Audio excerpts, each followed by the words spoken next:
Jangan lupa subscribe YouTube channel Metro TV News dan jangan lupa nyalakan notifikasinya.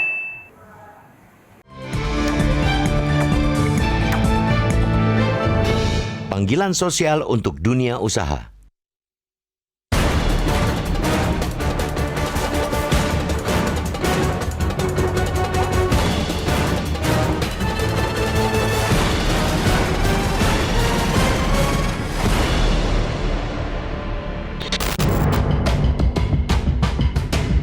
Pandemi COVID-19 yang berkepanjangan membuat banyak pihak kewalahan. Di saat warga dibuat kalang kabut karena arus kas rumah tangga tersendat, bahkan sampai macet, pemerintah pun tidak kalah bingung. Sejumlah pemerintahan daerah mulai mengeluhkan kekurangan anggaran untuk menanggulangi dampak wabah. Mereka was-was kecukupan dana tidak bisa bertahan sampai tutup tahun anggaran karena tingginya kebutuhan penanganan pandemi. Di sisi lain, pendapatan asli daerah anjlok. Situasi itu mendorong beberapa Pemda memutar otak untuk mencari sumber dana lainnya. Salah satunya dengan menggandeng badan-badan usaha hingga menggerakkan warga untuk berkolaborasi memberi sumbangan dalam bentuk uang, barang, maupun jasa. Kolaborasi semacam itu sudah beberapa kali digalang pemerintah Provinsi DKI Jakarta sejak awal pandemi. Hanya kolaborasinya masih perlu lebih dimasifkan agar segenap pengusaha dan warga yang mampu ikut terpanggil dan bergerak membantu. Belakangan beberapa Pemda mengikuti jejak DKI Jakarta. Panggilan kepada dunia usaha diperkuat oleh Menteri Dalam Negeri Tito Karnavian yang meminta badan-badan usaha mengalokasikan dana tanggung jawab sosial mereka untuk kolaborasi penanggulangan pandemi. Memang pandemi telah memukul dunia usaha, akan tetapi tidak semuanya tersungkur. Masih banyak perusahaan yang mampu meraup keuntungan di masa pandemi dengan nilai ratusan miliar sampai puluhan triliun rupiah. Malah, tidak sedikit pula badan-badan usaha dan pengusaha justru beroleh laba berlipat. Mereka itu yang diharapkan bersedia tampil terdepan mengulurkan tangan untuk meringankan beban masyarakat yang terimpit dampak pandemi. Contohlah keluarga almarhum Akiditio, pengusaha sukses asal Langsa Aceh yang menetap di Sumatera Selatan atau Sumsel. Mereka dengan inisiatif sendiri dilandasi kepekaan sosial yang tinggi menyumbangkan 2 triliun rupiah kepada pemerintah Provinsi Sumsel. Sumbangan 2 triliun rupiah itu setara 4 kali lipat anggaran COVID-19 yang dialokasikan Pemprov Sumsel tahun ini. Pilihan untuk menyumbang lewat Pemprov sekaligus menunjukkan kepercayaan yang besar kepada pemerintah daerah dalam memanfaatkan dana tersebut dengan baik tanpa penyelewengan. Pun, pemerintah daerah sudah seharusnya mampu menjadi motor dalam kolaborasi penanggulangan wabah. Dengan bermodal data yang lengkap terkait penanganan pandemi, Pemda seharusnya dapat mengkoordinasikan pemanfaatan bantuan agar tidak tumpang tindih. Untuk bansos, misalnya, jangan sampai ada warga yang tengah terpuruk sama sekali tidak mendapat bantuan, sedangkan warga lain memperoleh bantuan bertubi-tubi dari berbagai pendonor. Tidak ada salahnya bila pengusaha ingin menyalurkan bantuan langsung kepada masyarakat. Bisa dengan membuka dapur-dapur umum, memberikan paket sembako, obat-obatan, sampai yang berbentuk tabung oksigen. Kendati begitu, alangkah lebih baiknya jika pemberian bantuan terkoordinasi agar merata mencapai seluruh warga yang memerlukan.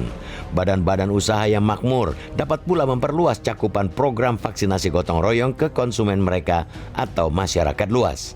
Mereka bisa menggandeng mitra-mitra usaha yang tidak memiliki kemampuan untuk mengadakan vaksinasi bagi karyawan. Hasil akhirnya ialah vaksin harus diberikan secara gratis kepada sasaran vaksinasi. Kompak, bergerak bersama, berkolaborasi dengan semangat gotong royong dan saling peduli akan memperkuat upaya menuntaskan wabah COVID-19.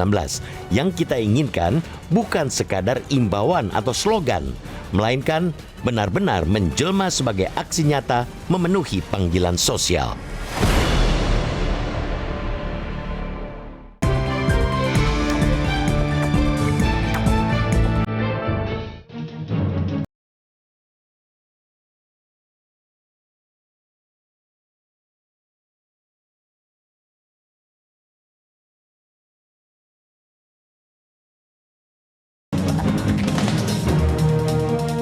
Halo, selamat pagi, salam sehat selalu. Pandemi COVID-19 yang berkepanjangan membuat banyak pihak kewalahan.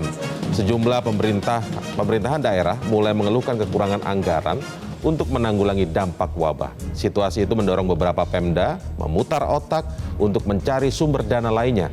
Salah satunya dengan menggandeng badan-badan usaha hingga menggerakkan warga untuk berkolaborasi memberi sumbangan dalam bentuk uang, barang maupun jasa. Inilah Editorial Media Indonesia edisi hari Rabu 28 Juli 2021 dengan tema Panggilan Sosial untuk Dunia Usaha bersama saya Indra Maulana. Dan seperti biasa kami juga mengundang partisipasi Anda melalui sambungan telepon di 021 583 99 100. Dan pagi hari ini saat ini saya bersama dengan anggota Dewan Redaksi Media Group, Gaudensius Suhardi. Selamat pagi Bang Gauden, salam sehat. Salam sehat Indra. Iya, sebelum ke editorial kita membahas headline yang di halaman 1 Media Indonesia hari ini. Polri bentuk tim khusus mafia Alkes. Tapi kalau bicara soal mafia sebenarnya ini kan bukan permainan 1-2 orang dan selalu ada istilahnya backing begitu ya Bang Gauden. Ini yang memang harus diungkap lebih awal dulu mungkin ya.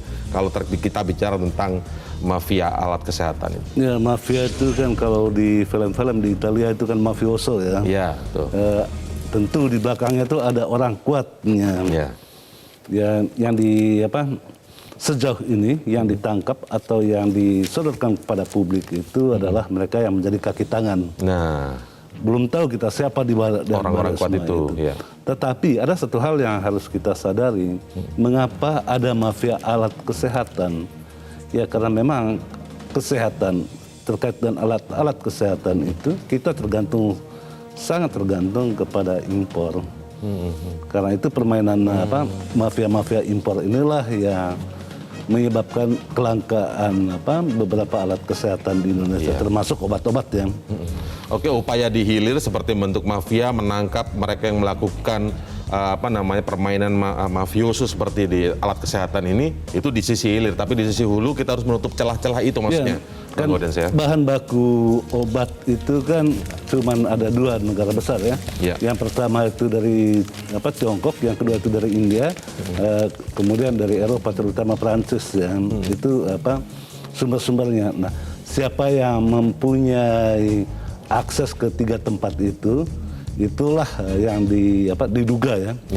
Yang duga yang bermain gitu.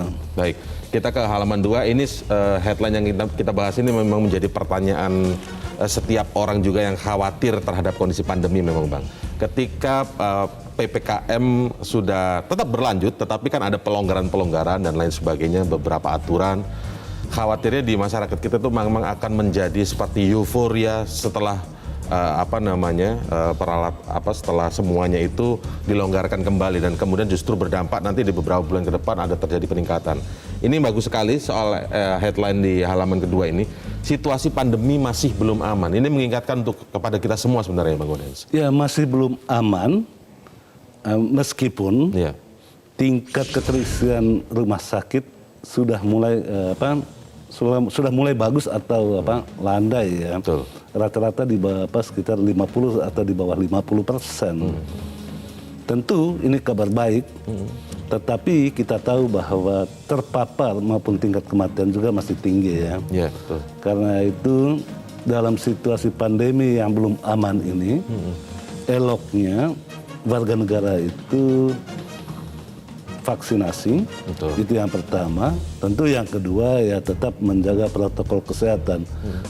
Tidak ada kata kunci lain di dalam memenangi perang melawan pandemi itu selain protokol kesehatan. Ya salah satunya memakai masker. Betul. Ya lama-lama bagian mulut dan hidung itu menjadi sesuatu yang ditabukan untuk dibukakan kepada umum ke depannya gitu. Jadi memang harus tertutup terus selama masa pandemi ini dan mungkin ke depan ketika disebut wabah ini masih akan terus ada, maka perilaku seperti ini menjadi sebuah kenormalan yang menutup hidung dan mulut. Ya, gitu mungkin menjadi budaya baru. Atau menjadi peradaban baru. Ketika itu menjadi peradaban baru, orang malu memperlihatkan bagian hidung dan mulutnya. Oke. Gitu. Baik, di antara nyambung soal pelonggaran-pelonggaran itu, di antara pelonggaran-pelonggaran yang pernah disampaikan oleh Presiden dan juga oleh Pak Luhut Binsar Panjaitan begitu menyebutkan bahwa aturan makan dine-in bisa dilakukan dengan waktu yang sangat terbatas, yaitu 20 menit. Kemudian ini disambut dengan berbagai tanggapan yang beragam ya, ada mulai dari kritik bahkan sampai jadi semacam lelucon, jadi meme begitu. Bagaimana makan 20 menit, dan itu beredar banyak sekali di media sosial. Artinya ditangkap masyarakat dengan beragam tanggapan ini. Bagaimana kemudian aturan soal 20 menit menurut media Indonesia di headline kita hari ini, Bang? Ya sebetulnya sih 20 menit itu wajar-wajar saja ya. 20 menit orang makan. Yang lama itu kan bukan makannya. Yang lama itu ngobrolnya. Tetapi mengatur durasi makan itu bukan hanya monopoli di Indonesia, walaupun lamanya itu berbeda-beda. Ada di Amerika sekitar 1 jam ya, di tempat lain itu ada yang 2 jam, di Indonesia itu 20 menit, karena memang orang masuk ke rumah makan itu kan membuka masker. Pada saat makan itu membuka masker. Di banyak tempat, di berbagai daerah, justru klaster itu adanya klaster makan. Makan bersama itu menjadi klaster baru sebetulnya. Di mana saat orang membuka masker itu sebenarnya dari situ terjadi. Ya kan, membuka masker bukan hanya makan. Kalau makan diam saja tidak apa-apa. Yang menjadi soal itu kan sambil berbicara pada saat makan itu yang tidak bisa tidak bisa dihindari. Kecuali ke depan itu ada teknologi baru, misalnya apakah mungkin sambil memakai masker bisa makan gitu kan? Sambil menuju ke sana ya, pakai peradaban baru tadi. Peradaban baru. Baik, kita langsung masuk ke topik editorial, panggilan sosial untuk dunia usaha. Mungkin ini kemasannya adalah inilah saatnya bagi kita semua untuk menyadari saling berbagi, terutama bagi mereka yang kondisinya berlebih saat ini. Kalau bagi dunia usaha ini panggilan bukan cuma panggilan sosial mestinya, ini panggilan profesi etis ya. Bagaimana ketika mereka mendapat keuntungan itu didapatkan dari masyarakat, mestinya dikembalikan kepada masyarakat. Itu juga hakikat apa yang kita sebut sebagai tanggung jawab sosial atau social responsibility perusahaan gitu. Dan itu memang diatur di undang-undang bagaimana perusahaan ada bagian dari tanggung jawab sosialnya untuk masyarakat sekitarnya. Baik. Sebelum kita ulas lebih lanjut dan kita analisis editorial Media Indonesia hari ini, kita simak selengkapnya editorial Media Indonesia untuk hari ini, panggilan sosial untuk dunia usaha.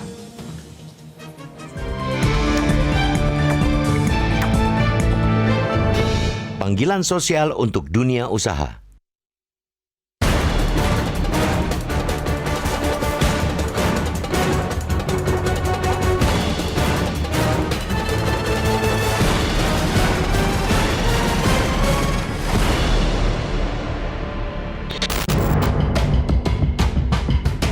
Pandemi COVID-19 yang berkepanjangan membuat banyak pihak kewalahan. Di saat warga dibuat kalang kabut karena arus kas rumah tangga tersendat, bahkan sampai macet, pemerintah pun tidak kalah bingung. Sejumlah pemerintahan daerah mulai mengeluhkan kekurangan anggaran untuk menanggulangi dampak wabah. Mereka was-was kecukupan dana tidak bisa bertahan sampai tutup tahun anggaran karena tingginya kebutuhan penanganan pandemi. Di sisi lain, pendapatan asli daerah anjlok. Situasi itu mendorong beberapa Pemda memutar otak untuk mencari sumber dana lainnya. Salah satunya dengan menggandeng badan-badan usaha hingga menggerakkan warga untuk berkolaborasi memberi sumbangan dalam bentuk uang, barang, maupun jasa. Kolaborasi semacam itu sudah beberapa kali digalang pemerintah Provinsi DKI Jakarta sejak awal pandemi. Hanya kolaborasinya masih perlu lebih dimasifkan agar segenap pengusaha dan warga yang mampu ikut terpanggil dan bergerak membantu. Belakangan beberapa Pemda mengikuti jejak DKI Jakarta. Panggilan kepada dunia usaha diperkuat oleh Menteri Dalam Negeri Tito Karnavian yang meminta badan-badan usaha mengalokasikan dana tanggung jawab sosial mereka untuk kolaborasi penanggulangan pandemi. Memang pandemi telah memukul dunia usaha, akan tetapi tidak semuanya tersungkur. Masih banyak perusahaan yang mampu meraup keuntungan di masa pandemi dengan nilai ratusan miliar sampai puluhan triliun rupiah. Malah, tidak sedikit pula badan-badan usaha dan pengusaha justru beroleh laba berlipat. Mereka itu yang diharapkan bersedia tampil terdepan mengulurkan tangan untuk meringankan beban masyarakat yang terimpit dampak pandemi. Contohlah keluarga almarhum Akiditio, pengusaha sukses asal Langsa Aceh yang menetap di Sumatera Selatan atau Sumsel. Mereka dengan inisiatif sendiri dilandasi kepekaan sosial yang tinggi menyumbangkan 2 triliun rupiah kepada pemerintah Provinsi Sumsel. Sumbangan 2 triliun rupiah itu setara 4 kali lipat anggaran COVID-19 yang dialokasikan Pemprov Sumsel tahun ini. Pilihan untuk menyumbang lewat Pemprov sekaligus menunjukkan kepercayaan yang besar kepada pemerintah daerah dalam memanfaatkan dana tersebut dengan baik tanpa penyelewengan. Pun, pemerintah daerah sudah seharusnya mampu menjadi motor dalam kolaborasi penanggulangan wabah. Dengan bermodal data yang lengkap terkait penanganan pandemi, Pemda seharusnya dapat mengkoordinasikan pemanfaatan bantuan agar tidak tumpang tindih. Untuk bansos, misalnya, jangan sampai ada warga yang tengah terpuruk sama sekali tidak mendapat bantuan, sedangkan warga lain memperoleh bantuan bertubi-tubi dari berbagai pendonor. Tidak ada salahnya bila pengusaha ingin menyalurkan bantuan langsung kepada masyarakat, bisa dengan membuka dapur-dapur umum, memberikan paket sembako, obat-obatan, sampai yang berbentuk tabung oksigen. Kendati begitu, alangkah lebih baiknya jika pemberian bantuan terkoordinasi agar merata mencapai seluruh warga yang memerlukan. Badan-badan usaha yang makmur dapat pula memperluas cakupan program vaksinasi gotong royong ke konsumen mereka atau masyarakat luas. Mereka bisa menggandeng mitra-mitra usaha yang tidak memiliki kemampuan untuk mengadakan vaksinasi bagi karyawan. Hasil akhirnya ialah vaksin harus diberikan secara gratis kepada sasaran vaksinasi. Kompak, bergerak bersama, berkolaborasi dengan semangat gotong royong dan saling peduli akan memperkuat upaya menuntaskan wabah COVID-19. Yang kita inginkan bukan sekadar imbauan atau slogan, melainkan benar-benar menjelma sebagai aksi nyata memenuhi panggilan sosial.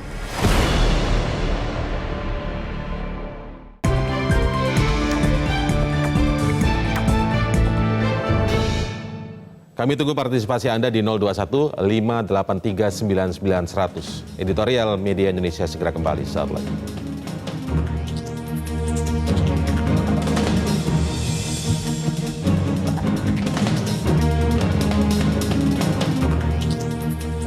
Ya, terima kasih masih bersama kami di Editorial Media Indonesia. Bang Gaudens, ini kalau kita lihat dari editorial hari ini, sebenarnya ada yang menarik selain tadi disinggung di awal oleh Bang Gaudens bahwa inilah kesempatan bagi dunia usaha sebagai bentuk social responsibility ya, dari corporate social responsibility atau CSR-nya begitu. Tapi ada soal etis juga di situ, Bang Gaudens sempat menyinggung.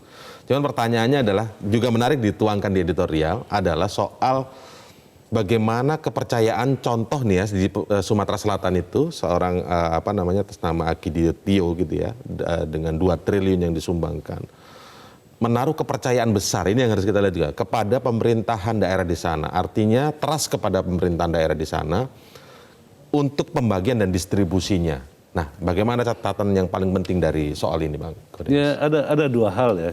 Yang pertama itu, kalau ingin memastikan bahwa pengelolaan dana itu tepat sasaran dan tepat manfaat, betul, tentu harus dikelola oleh lembaga-lembaga resmi, dalam hal ini kepada pemerintah. Ya, betul. Karena kita yakin dan percaya pemerintah itu bisa melakukan itu. Tetapi kebanyakan sekarang ini kan orang langsung memberi sumbangan. Ya.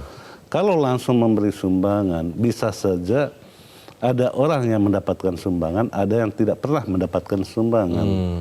Karena tergantung kedekatan. Nah, karena itu memang harus dikelola dengan baik sumbangan-sumbangan itu sehingga ada manfaatnya. Betul. Ya, pandemi ini setidaknya memberikan pelajaran dari sisi kebatinan, atau orang selalu mengatakan dari sisi teologis. Yeah. Pandemi ini adalah instrumen terbaik untuk setiap orang menyalurkan rahmat, berkat, menyalurkan kelebihannya untuk orang lain. Dalam sisi itu kita katakan bahwa orang lain itu menjadi sesama kita atau akuku yang lain. Dalam perspektif itu, kita mendorong seluruh perusahaan-perusahaan yang juga memperoleh keuntungan yang lebih. Banyak sekali perusahaan yang memperoleh keuntungan pada saat pandemi ini, meskipun banyak juga yang Terdampak lah ya. terdampak, bahkan ada yang sampai gulung tikar. Nah, bagi mereka yang memperoleh keuntungan berlebihan pada saat pandemi ini, tidak salah gitu untuk juga menyalurkan keuntungan itu kepada orang yang membutuhkan. Dalam sisi perusahaan dan dari sisi regulasi, Betul. itu dimungkinkan dengan konsep tanggung jawab sosial perusahaan. Jadi atau dalam keseharian kita mengatakan di dalam keuntunganmu itu Ya. ada bagian orang miskin, Ada bagian, ya. ada hak dari Ada hak orang lain membutuhkan, gitu ya. ada hak orang Ya. lain di situ. Ya, baik. Nah, memang benar secara kalau Bang Gaudens menyinggung tadi soal sisi teologis, memang ketika pandemi ini juga ada yang pernah mengatakan bahwa ketika terjadi pandemi, sisi lainnya adalah ibadah sosialnya juga meningkat. Tingkat ibadah sosial itu akhir-akhir ini juga meningkat karena saling berbagi. Tapi yang paling penting selain itu karena kita ingin mewujudkan bagaimana membantu sesama agar lebih tepat sasaran ya, Bang Gaudens. Kita bicara data akhirnya. Ketika ini ke pemerintah maka bicara data. Seberapa valid sebenarnya data-data yang dipunya oleh pemerintah kita, dalam hal ini mungkin juga pemerintah daerah sebenarnya, Bang Gaudens, sehingga trust itu bisa muncul. Jangan-jangan sudah banyak ini yang ingin banyak memberikan bantuan, cuma kalau ke pemerintah jangan-jangan datanya nggak valid lagi nih. Ya, menjadi persoalan bagi kita itu ketika tidak pernah belajar percaya kepada orang lain, apalagi kepada institusi resmi. Iya. Mestinya sebagai warga negara di dalam satu komunitas, kita harus berani menyatakan kebenaran kepada institusi-institusi resmi. Oke. Jangan pernah meragukan. Nah, bibit-bibit meragukan itulah yang membuat kita tidak pernah maju-maju. Karena saling menyalahkan, atau dengan kata lain orang mengatakan, kenapa sih Indonesia sampai 450 tahun dijajah Belanda? Ya dijajah terus ya karena kita tidak percaya satu sama lain. Karena itu di dalam pandemi ini berusahalah untuk mempercayai data yang dikeluarkan oleh pemerintah, bahwa ada sedikit-sedikit kekeliruan, salah ya. Gitu ya wajar-wajar saja, dan itu yang harus diperbaiki. Tetapi kita tidak mau menyumbang hanya karena alasan takut disalahgunakan. Ya buanglah jauh-jauh itu. Yang paling penting itu kata orang tuh ada ikhtiar gitu ya, ikhtiar untuk berbuat baik. Karena memang saya selalu mengatakan sebagai manusia kita itu berasal dari materi yang sama, materi yang rapuh. Nah, atas dasar kerapuhan itulah harus kita bangun solidaritas kemanusiaan. Nah, membantu sesama di masa pandemi bagian dari panggilan sosial kemanusiaan itu. Oke, baik, kita lanjutkan pembahasan editorial kita setelah headline news pukul 8 waktu Indonesia Barat. Kami segera kembali saat lagi.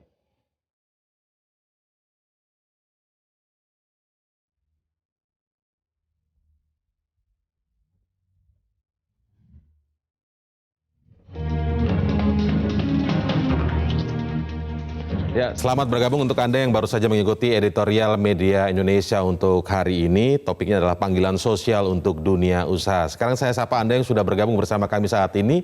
Selamat pagi untuk Pak Edward di Curug, Bengkulu. Selamat pagi Pak Edward. Selamat Indonesia. Silakan Pak. Di Media Indonesia. Jadi di dalam suasana kita berkabung berduka dalam menghadapi ini, ada secertik harapan yang memberi kita sugesti semangat, yaitu keluarga Citio yang sudah berani menunjukkan responsibilitas sosialnya dengan memberikan bantuan sebesar 2 triliun tunai. Ini betul-betul mudah-mudahan akan pengusaha-pengusaha yang lain. Itu yang pertama. Yang kedua, apa yang terjadi dengan COVID-19 ini di luar teori, ilmu pengetahuan, di luar kemampuan manusia. Sebagai contoh, kalau COVID-19 ini gara-gara yang menyalakan, tidak mungkin Italia itu sebab dengan 135.000 yang meninggal. Ada negeri yang terbersih di dunia.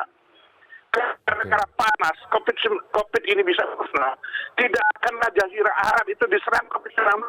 Iran sebegitu banyak yang meninggal. Panasnya 40 derajat lebih. Kalaulah karena kehati-hatian dan kebersihan dan pengetahuan tentang medis, tidak akan keluarga Pangeran Charles itu terpapar dan banyak dokter yang mati. Ini betul-betul seleksi alam. Makanya marilah kita berkolaborasi seluruh rakyat Indonesia, memberikan kontribusi yang positif. Kalau yang punya finansial silakan berkorban. Kolaborasi Yang punya yang positif, pemikiran ya. yang jernih silakan berikan pencerahan yang menyejukkan. Untuk yang paling minim, mereka mengikuti prokes yang sudah ditentukan pemerintah. Jangan melanggar. Kita hindari semua hal-hal yang dapat membuat kericuhan atau membuat kebingungan bagi masyarakat. Ini adalah bencana global yang ditanggung seluruh dunia.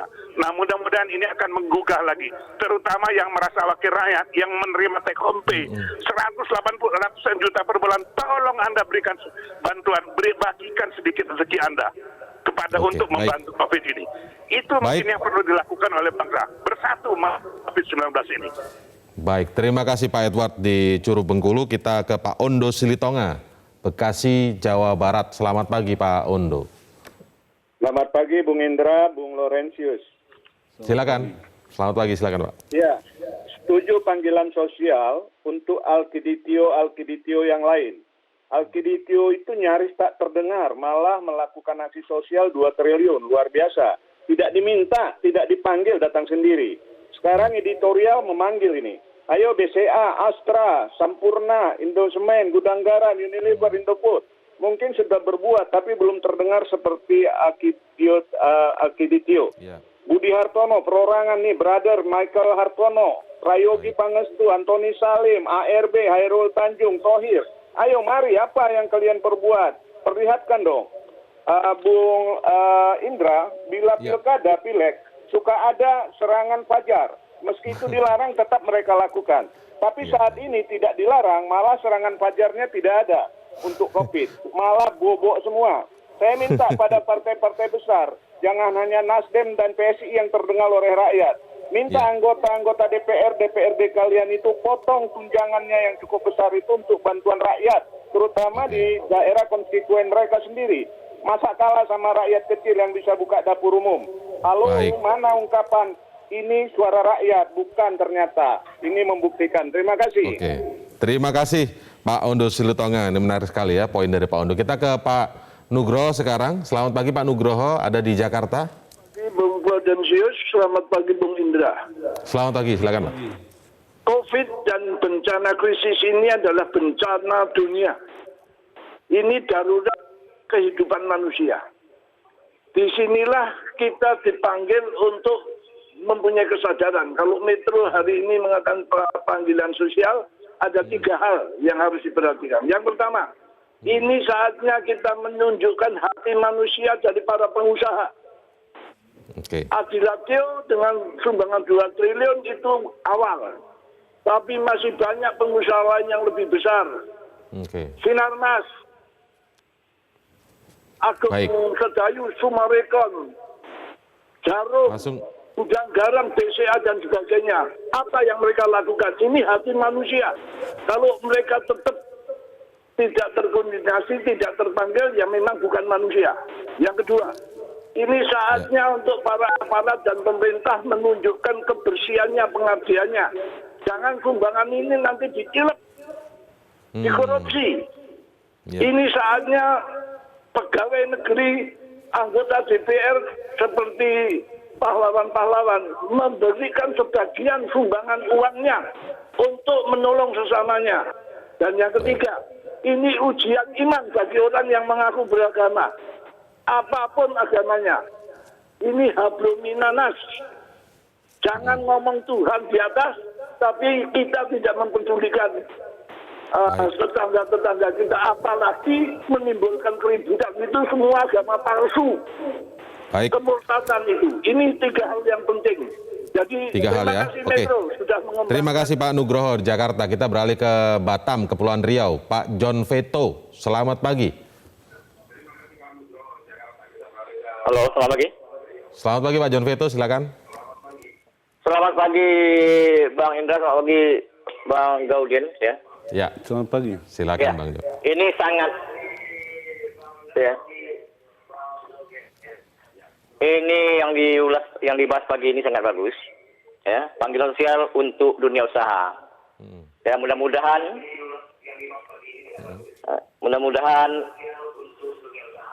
Dilanjut aja terpanggil Pak ya Jon. semua pengusaha-pengusaha sukses besar di Indonesia ini dengan adanya yang dibahas di editorial ini. Ya. Pak Jon, mohon maaf Pak Jon, mungkin langsung aja disampaikan. Televisinya dikecilkan Ya, dulu intinya audionya Pak ya. kalau di Kepulauan Riau udah ada upaya ya, udah ada dari Apindo, PSMTI ya. Kurang bagus katanya. Oke. Baik Pak Jon ya. Poinnya Ya, Pak Jon. jadi sangat udah respon lah ya. Pengusaha-pengusaha di Kepulauan Riau udah respon. Ya. Jadi itu aja yang bisa, kayaknya visual kita kurang bagus. Oh baik, oke. Terima kasih Pak Jon Veto ya dari Kepulauan Riau, intinya mendukung. Nah mungkin ditanggapi sedikit Bang Gaudens. 4 penelpon ini macam-macam ya. Yang paling unik tadi salah satunya dari Pak Ondo Siutong yang menyinggung inilah saatnya kalau zaman-zaman pilkada atau pemilihan-pemilihan umum begitu tiba-tiba ada serangan fajar. Padahal itu dilarang. Nah sekarang ini justru dianjurkan, ini bukan serangan fajar aja tapi nggak ada yang pernah datang. Ya, ada 1-2 begitu ya. Biasanya kalau dianjurin malah enggak mau gitu ya. Tetapi kalau melanggar aturan Dilarang ya, malah banyak. beramai-ramai gitu. Tetapi yang mau saya katakan, yakinlah Ya. bahwa tidak ada orang yang bangkrut karena memberi. Ya. Ketika tangan di atas itu tentu jauh lebih bagus daripada di bawah terus. Itu yang pertama. Yang kedua, daerah sekarang kesulitan uang untuk mengatasi COVID-19 ini. Oke. Karena itu daerah sangat berharap atau sangat mengharapkan bantuan dari pengusaha-pengusaha di daerah itu. Betul. Nah dalam konteks nasional kita berharap perusahaan-perusahaan yang namanya tadi di mention langsung gitu Iya, yang disebut berbagai. ya kita yakin sih pasti mereka juga akan memberi sumbangan gitu. Bahkan ada dari beberapa nama yang disebut tadi itu sudah memberikan sumbangan. Sudah bergerak sebenarnya ya. Tetapi mereka masih punya kemampuan untuk memberikan sumbangan lebih dari apa yang sudah diberikan. Kita harus memberi apresiasi kepada pengusaha asal Aceh itu, Pak Tio ya, almarhum Tio, yang memberi tanpa diduga-duga. Inilah yang kultur aslinya bangsa Indonesia ini seperti ini gitu ya, memberi tanpa harus publikasi. Yang paling banyak sekarang ini sedikit memberi, banyak acaranya, publikasinya, acaranya di acara formalitasnya banyak, penyerahan simbolis dan lain sebagainya. Simbolisnya gitu ya. yang besar, nilainya tidak seberapa. Tapi terlepas dari itu, kita memberikan apresiasi dan penghargaan setinggi-tingginya kepada siapa saja, perusahaan-perusahaan mana saja yang sudah memberi bantuan, tetapi jangan lupa di tengah masa pandemi di 2020 ini, justru banyak orang kaya yang lahir baru di Indonesia. Baik, kita lanjutkan setelah jeda berikut ini. Tetaplah bersama kami di Editorial Media Indonesia.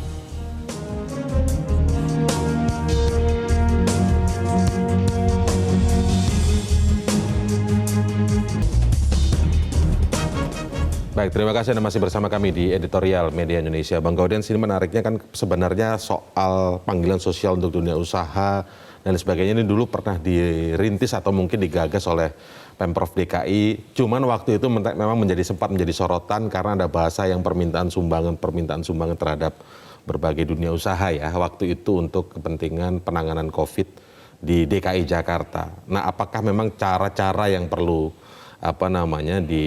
dilakukan secara baik misalnya di pemerintahan daerah yang lain, karena selain kita membicarakan ini membuka pintu hati bagi para dunia usaha di luar sana, tapi juga perlu mungkin ada yang harus juga mungkin dalam artian mengorkestrasi ya Bang Gaudens, sehingga mereka bisa datang dan itu terwujud real begitu, tidak hanya menunggu. Ya, tujuan baik itu harus dilakukan dengan cara-cara yang baik pula. Betul. Pemprov DKI punya tujuan baik untuk membantu meringankan penderitaan terkait COVID-19, karena itu mengirim surat-surat ke kedutaan-kedutaan besar di yang ada di Jakarta. Tentu ini yang mempermalukan negara, karena itu Kemenlu minta untuk dihentikan. Tetapi seandainya caranya baik, cara yang baik itu misalnya secara terbuka menyampaikan kesulitan-kesulitan yang dihadapi, tentu pengusaha-pengusaha itu merasa terpanggil untuk mengatasi itu. Tetapi jangan pula karena kelalaian di dalam manajemen pemerintahan mengelola katakanlah distribusi oksigen, sehingga menimbulkan orang-orang kehilangan nyawa. Kemudian muncul sekarang misalnya gerakan-gerakan Indonesia membantu Indonesia untuk oksigen misalnya. Itu ada tumbuh dari masyarakat sendiri. Jadi kesadaran masyarakat untuk membantu itu sangat tinggi sebenarnya. Asalkan pemerintah setempat atau pemerintah daerah harus memastikan bahwa dana yang terkumpul dari masyarakat atau yang disumbang dari masyarakat itu sampai juga di tangan orang-orang agar yang tepat sasaran tadi itu ya. Ya, tepat sasaran. Itu yang paling penting. Karena niat membantu itu tadi yang kita bicara soal data dan lain sebagainya, maka bagaimana ketika memberikan ini dan memang tepat sampai pada orang-orang yang membutuhkan. Mungkin di tengah persoalan-persoalan lain yang juga mengiringi yang ditangani KPK, misalnya soal bansos dan lain sebagainya, itu mungkin juga sempat menjadi menjadi salah satu faktor yang mempengaruhi mereka ataupun dunia usaha ketika ingin melakukan penyaluran. Ya, data itu menjadi persoalan laten di Republik ini ya. Data bansos saja itu bisa tumpang tindih. Bahkan beberapa waktu yang lalu itu sempat misalnya ada orang yang terima 2-3 kali bantuan sosial, sementara ada orang yang tidak mendapatkan sama sekali. Atau bantuan itu hanya masuk di sirkulnya elit, rakyat biasa tidak dapat. Nah, hal-hal seperti ini yang mesti dibenahi. Ketika pemerintah transparan mengungkapkan data, para pengusaha itu berbondong-bondong membantu kok. Bahkan mereka akan tanya apa yang bisa kami bantu. Jadi inilah sekali lagi wujud bagaimana kita mewujudkan kekompakan, kesolidan, berkolaborasi bersama dalam menanggulangi wabah yang memang menjadi penderitaan semuanya, begitu ya Bang Wadid? Ya, ini bencana kemanusiaan, karena itu atas nama kemanusiaan tergeraklah hati untuk membantu sesama. Baik, semoga dunia usaha di luar sana setelah kita ada pembicaraan ini juga semakin terbuka, semakin banyak lagi akidi-akidi lain yang muncul di berbagai daerah di seluruh tanah air ini untuk menanggulangi COVID-19. Terima kasih Bang Goden, salam sehat selalu untuk kita semua. Memang tidak ada salahnya bila pengusaha ingin menyalurkan bantuan langsung kepada masyarakat. Kendati begitu, alangkah lebih baiknya jika pemberian bantuan terkoordinasi agar merata mencapai seluruh warga yang memerlukan. Kompak bergerak bersama, berkolaborasi dengan semangat gotong royong, dan saling peduli akan memperkuat upaya menuntaskan wabah COVID-19. Yang kita inginkan bukan sekedar imbauan atau slogan, melainkan benar-benar menjelma sebagai aksi nyata memenuhi panggilan sosial. Demikian editorial Media Indonesia untuk hari ini. Terima kasih Anda yang sudah menyaksikan dan sudah berpartisipasi menelpon kami. Saya Indra Maulana undur diri.